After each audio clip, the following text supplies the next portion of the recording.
Namaskar. We have been talking to Dr. Narendra Bhatt.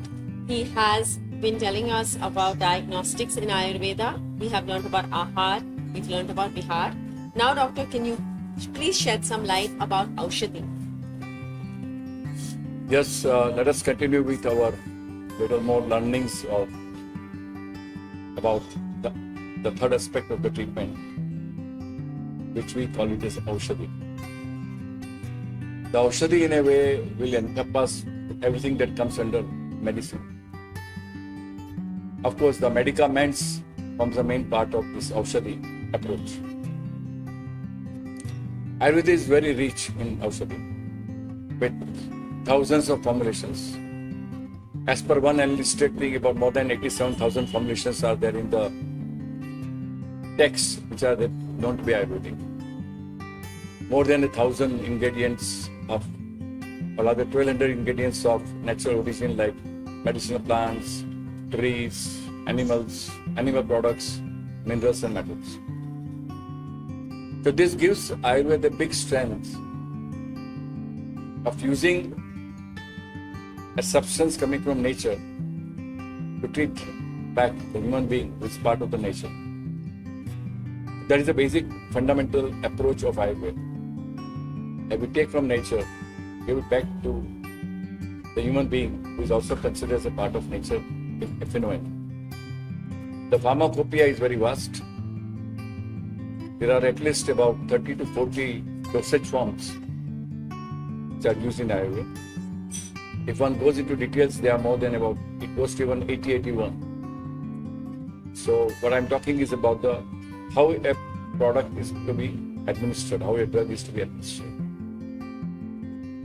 So it could be simple powder, everybody knows, tablets, pills, the herbal baths, kashayams, the asavas, the aristas, and even specific things like anjana, the nasal inhalers, and so on. So in other words, Ayurveda has a huge pharmacopoeia to treat variety of ailments and as well as to protect the human being for the better health. This is all what Ayurveda is about. So, sir, what is the difference, the basic difference between modern medicine and Ayurvedic therapeutics? Yeah, the therapeutics point of view, I can identify three basic features. One is the vastness, which I already mentioned. Yes. The second thing is about the distinctiveness. The distinctiveness Ayurveda achieves by correlating the substance, the medicine, with the human being and the ailment that we are doing. And third, further, is the individualization, the personalized. So what happens is that if a person comes to me with common cold, I might be having a different treatment approach from A to B or C. So each individual has a different remedy. It does not mean that we don't give common remedies. Of course it is there, because when there are, say, rains and colds are there, they are related. And we do offer common treatments.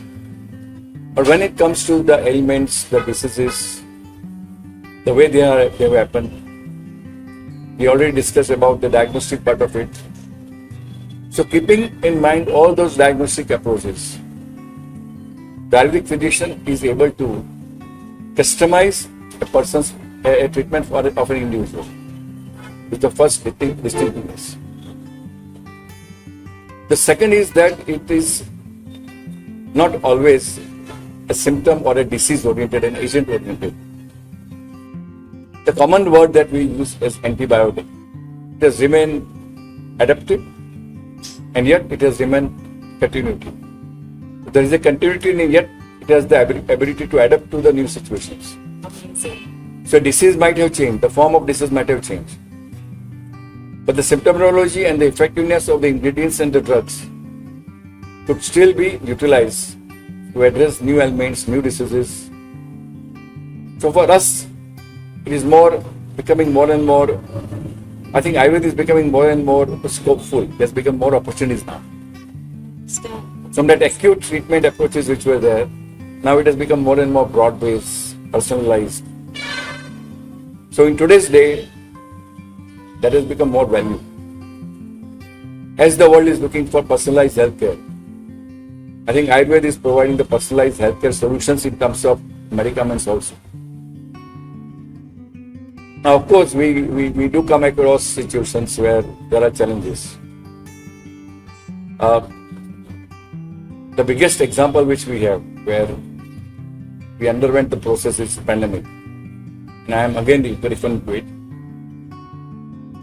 That these 2 years of pandemic has shown us the limitations of one approach. I will not say it is scientific. It is not scientific. It's a scientific approach. But each approach has its own limitations. Correct. So without being critical of modern medicine, I can say that I think the globe, the world is in need of a new approach. Whether we look from the medicine point of view or we look from Ayurvedic point of view, Ayurveda has to adapt to the new challenges, which I firmly believe that it has the potential and capacities. Even the modern medicine has to accept the new norms which are required. And as the diseases change, the dynamics of disease are changing. I mean, I favorite is, we are going from one dhundi to other dhundi, from one darkness to other darkness. Right. We are facing challenges after challenges. Right. But that is where an Ayurvedic approach to an ingredient will remain the same. Correct.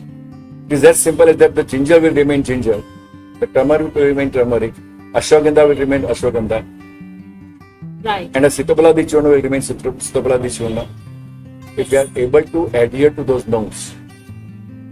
So those indications where they have to be used, they are very clear. So the more we adhere to the basics and we try to adapt to modernity, keeping that integrated approach in mind, I think the physician will become more and more successful. This is what the beauty of Ayurveda is. Wow. So, chronic and long-term diseases, most people think that Ayurveda is the place to come to for these conditions. And so what is your long-standing clinical experience of 40 plus years you've had? What is your experience, sir? I think this is a belief that has been propagated it has been followed by people for a long time.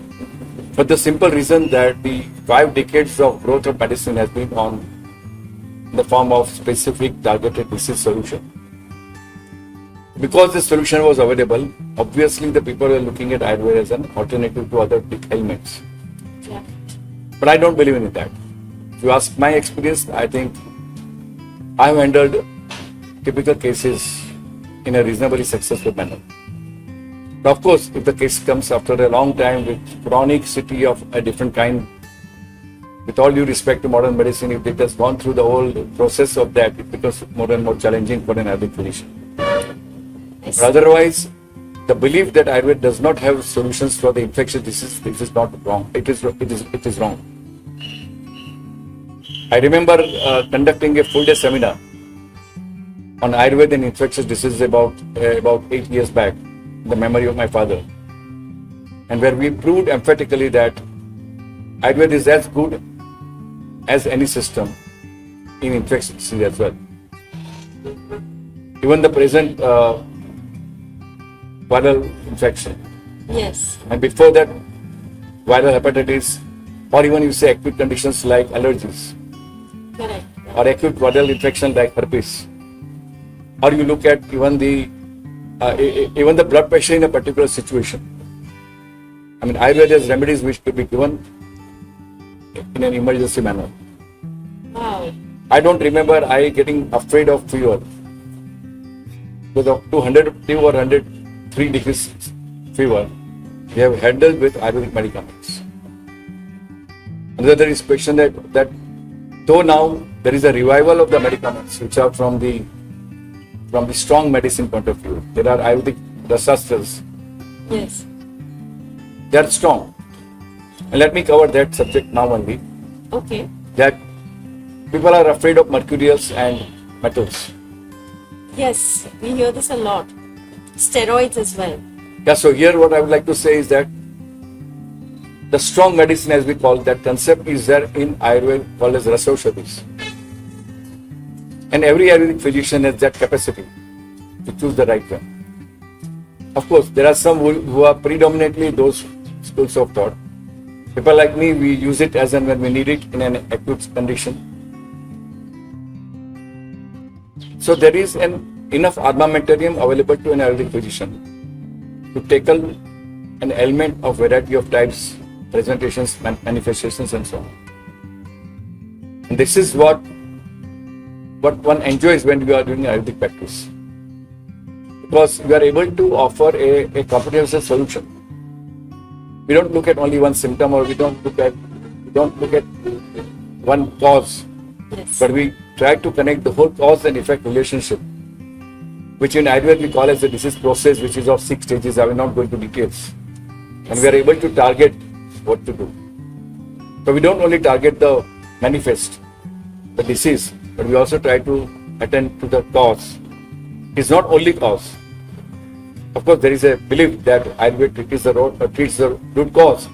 The belief comes out of this ability of Ayurveda to understand the whole disease process, disease phenomena, even based on the decades of existence of that person, an individual.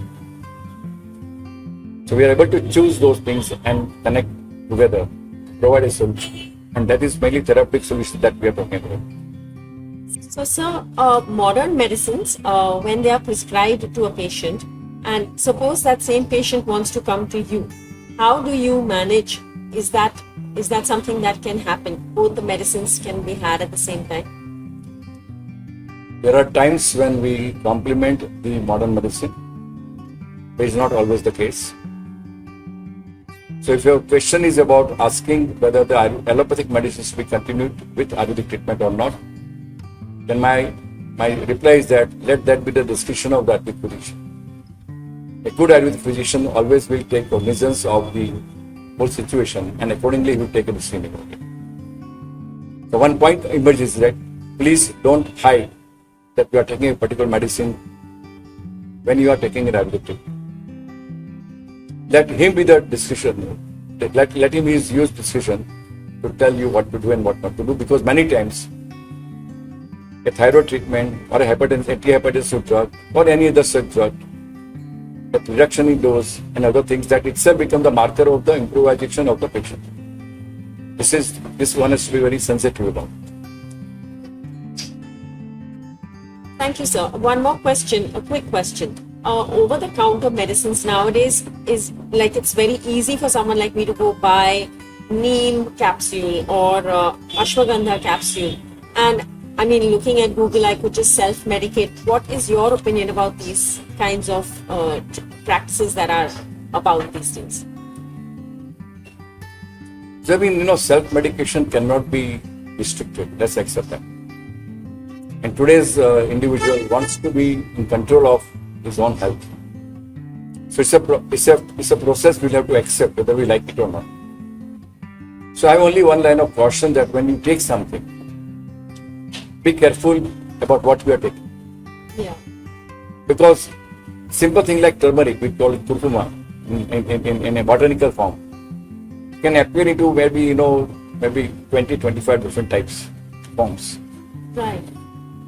So today, when we go to the internet and when we buy a kurkuma capsule or a tablet, we might be looking at something which may not be truly Ayurvedic, or it might have undergone modifications. So an intelligent self-consumer will have to look at what it is and whether it really claims what it is supposed to deliver. Now, are there any other aspects which are required to be looked into? So per se, Ayurveda is supposed to be safe.